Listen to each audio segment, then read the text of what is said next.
नमस्ते, मैं doctor Sharika Roy Shivam hospital Kankarbagh Patna से बोल रही हूँ। और आज हम लोग बात करेंगे कि जब एक कपल माँ बाप बनने जा रहा है, मतलब जब वाइफ प्रेग्नेंट होती है तो उस कपल के अंदर क्या क्या इमोशनल चेंजेस होते हैं, क्या एक्सपेक्टेशन होते हैं, परिवार में क्या वातावरण में चेंजेस होता है और क्या होता है और क्या एक्चुअली होना चाहिए, इन दोनों चीज़ों के ऊपर हम लोग आज डिस्कस करेंगे।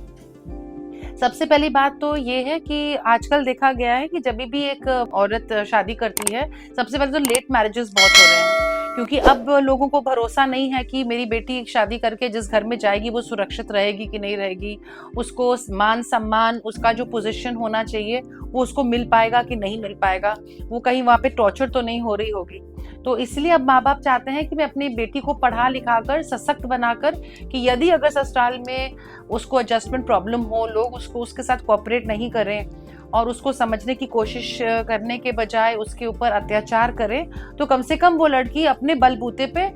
कमा के अपना वजूद कायम कर सके। तो इन अ वे यस, आज के जनरेशन के लिए ये एक डिमांड जायज है। और दूसरी बात यह है कि शादी होने के बाद भी, लेट एज में शादी होने के बावजूद भी, लड़कियां अब इतनी ज्यादा स्मार्ट हो गई हैं या अवेयर हो गई हैं या स्कैर्ड हो गई हैं, हम बोले, कि शादी के बाद भी 1-2-3 साल पहले वो परखना चाहती हैं कि क्या मैं इस माहौल में एडजस्ट कर पाऊंगी, क्या मैं इस पति के साथ ठीक से रह पाऊंगी कि नहीं रह पाऊंगी, and only then they want to move into a marriage. So ये सब डेफिनेटली प्रेगनेंसी में बहुत प्रॉब्लम क्रिएट कर रहा है। दैट इज वाई मुझे लगता है कि मशरूम के जैसे सब जगह इनफर्टिलिटी क्लिनिक्स भी खुल रहे हैं, because of all these problems.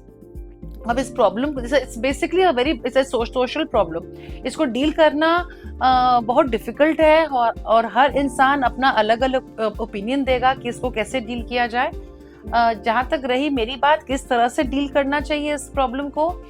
Parents को अपनी बेटियों को और बेटों को, दोनों को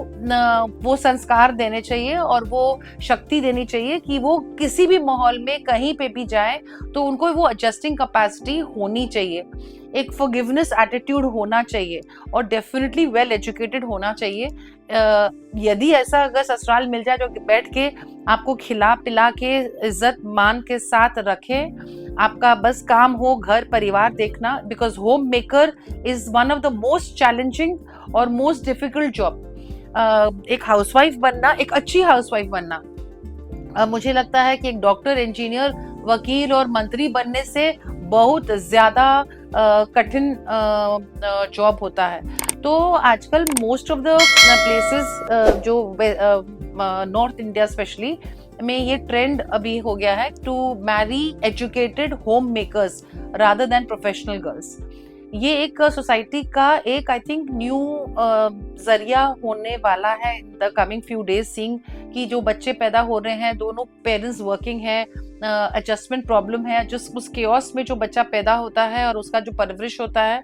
बच्चों का मानसिकता तो बिल्कुल ही ठीक नहीं है। और समाज में अच्छे जब लोग ही, बच्चे ही नहीं आएंगे तो नेक्स्ट जनरेशन आपके समाज को, आपके किए हुए कार्य को आगे कैसे बढ़ाएगा। तो ये सब चीजें एक कपल को सोचना चाहिए before they plan to have a pregnancy. Pregnancy एक एक्सीडेंट नहीं होना चाहिए कि गलती से कोई औरत प्रेग्नेंट हो गई। प्रेगनेंसी एकदम प्लान होना चाहिए। इस धरती पे आप इंसान को ला रहे हैं, उसके जीवन का एक वैल्यू होता है, उसको एक एंड वो सिंगल हैंडेड पेरेंट बन के बच्चा पालना again is very difficult job. It should be a cooperation between husband wife, and luckily हम लोग जब इंडिया में हैं, स्पेशली बिहार में जहाँ पे जॉइंट फैमिली का सिस्टम है, तो वहाँ पे दादा दादी, नाना नानी, सबको एकजुट होकर एक संकल्प से उस परिवार के पलते हुए बच्चों का परवरिश करना चाहिए।